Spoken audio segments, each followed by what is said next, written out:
لبيك اللهم لبيك لبيك لا شريك لك لبيك إن الحمد والنعمة لك والملك لا شريك لك لبيك اللهم لبيك لبيك لا شريك لك لبيك إن الحمد والنعمة لك والملك لا شريك لك.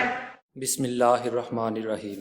ناظرین، ہم آج آپ کی خدمت میں حج کے متعلق ویڈیو لے کر حاضر ہوئے ہیں، جس میں حج کی مختصر تاریخ اور عبادات میں حج کی امتیازی حیثیت کا ذکر کریں گے. چونکہ حج بیت اللہ میں ہی ادا کیا جاتا ہے، اس طرح اس کی تاریخ کا انحصار بیت اللہ پر ہے. اس لیے مناسب معلوم ہوتا ہے کہ اس سے قبل بیت اللہ یعنی خانہ کعبہ کی قدامت کے متعلق ورق گردانی کر لی جائے. جب ہم تاریخی کتب کے اوراق دیکھتے ہیں تو بیت اللہ کے وجود کے متعلق کچھ زیادہ معلومات نہیں ملتی، لیکن قرآن کریم نے بیت اللہ کو اول بیت اور البیت العتیق کہا ہے.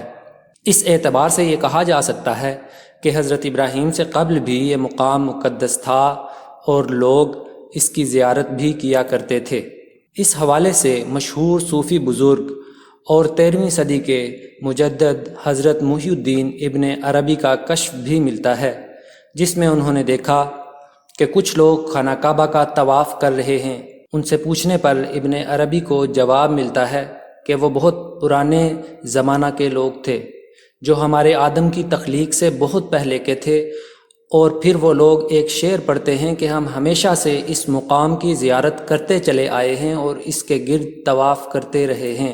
اس واقعے سے معلوم ہوتا ہے کہ یہ مقام نہ صرف حضرت آدم علیہ السلام کے وقت سے مقدس ہے، بلکہ حدیث کے مطابق ابتدائے آفرینش سے ہی، جب سے انسان کا وجود ہوا اور جب سے مختلف آدموں کی نسلیں پیدا ہوئیں اور پھر ناپید ہو گئیں، یہ مقام ہمیشہ سے اول بیت یعنی پہلا مقدس گھر ہی رہا اور اب تک ہے. ناظرین، اب جہاں تک حج کا تعلق ہے، قرآن کریم سے ہمیں یہ معلوم ہوتا ہے کہ جب الہی حکم کے مطابق حضرت ابراہیم اور حضرت اسماعیل علیہ السلام نے بیت اللہ کی تعمیر نو مکمل کی تو خدا تعالیٰ نے فرمایا وَأَذِّن فِي النَّاسِ بِالْحَجِّ يَأْتُوكَ رِجَالًا وَعَلَىٰ كُلِّ ضَامِرٍ يَأْتِينَ مِنْ كُلِّ فَجٍّ عَمِيقٍ. معلوم تاریخ کے مطابق حج سب سے پہلے حضرت ابراہیم علیہ السلام نے کیا، نیز لوگوں کو اس عبادت کے بجا لانے کا حکم دیا. بعد ازاں رفتہ رفتہ جہاں دین ابراہیمی میں اور بگاڑ پیدا ہوئے، وہاں مناسک حج میں بھی بہت سی برائیاں راہ پا گئیں. مثلاً بیت اللہ میں بتوں کا رکھنا، دیواروں پر انبیاء کی تصاویر بنانا، تیروں سے فال نکالنا، صفا و مروہ پر بتوں کا نصب کرنا، ذاتی دشمنی کی بنا پر حج کرنے سے روکنا، تلبیہ میں شرکیہ کلمات کا استعمال، ستم بالائے ستم یہ کہ نسی کی رسم کا رائج پا جانا. ناظرین، نسی سے مراد ذاتی مفادات کی خاطر حرمت والے مہینوں کی ترتیب بدل دینا ہے.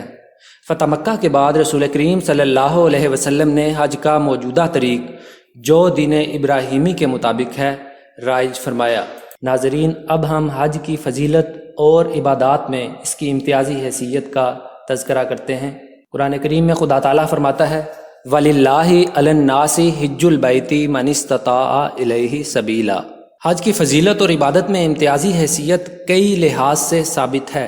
یہی وہ ماہ مبارک ہے جس میں عشاق حقیقی معنوں میں معشوق کی خاطر عشق کے وہ تمام تقاضے ادا کرتے ہیں جو کسی بھی سچے عاشق کا ترائے امتیاز ہوتا ہے، جبکہ معشوق بھی ویسے ہی اپنے عشاق پر اپنے پیار اور محبت سے رجوع برحمت ہوتا ہے، اور حجاج خدا کی محبت کی تمازت اپنے روح و قلب میں محسوس کرتے ہیں. اور ظہیر دہلوی کے اس شعر میں بیان منظر کا عملی نظارہ پیش کر رہے ہوتے ہیں. چاہت کا جب مزہ ہے کہ وہ بھی ہوں بے قرار، چاہت کا جب مزہ ہے کہ وہ بھی ہوں بے قرار، دونوں طرف ہو آگ برابر لگی ہوئی.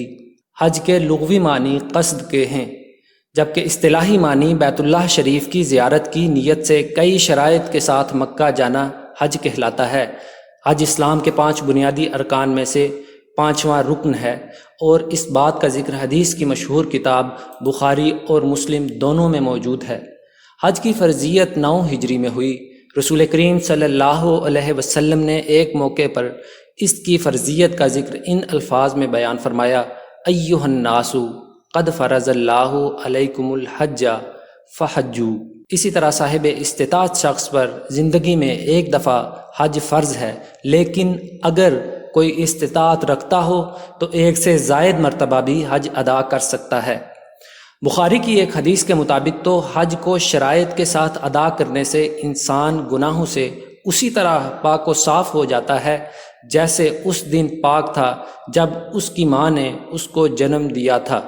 بخاری میں حضرت ابو ہریرہ رضی اللہ تعالیٰ عنہ سے روایت ہے جس میں حج کو تیسرے نمبر پر افضل عمل قرار دیا، جبکہ ایک دوسرے مقام پر بیان فرمایا کہ حج مبرور کی جزا تو بس جنت ہے۔